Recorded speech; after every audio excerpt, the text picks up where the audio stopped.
we can't say that a person who is very successful can't be a writer. He must be a writer. He used pencils, so that's very important.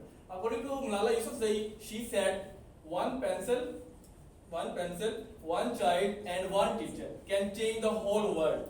So, dear friends, these are very important for all of you. Without pencils, a student is like a bird without wings. So you must have these. You must have purchased this. These are very qualitative, and these are only 100 rupees. It has 10 pencils. It means that you will cost 10 rupees for each pencil, and its quality is very good. Its lifespan is more than your battery of your mobile. So you can use it for a month. Yeah. So it's a box of pencils. You can use it for a month or for 2 months.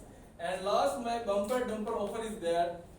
Buy one, get one free. Oh my god! So who is going to buy these? All right. 100 rupees. It is a 20 pencils. It means that you will cost only 5 rupees per pencil. Wow. Who wants to buy?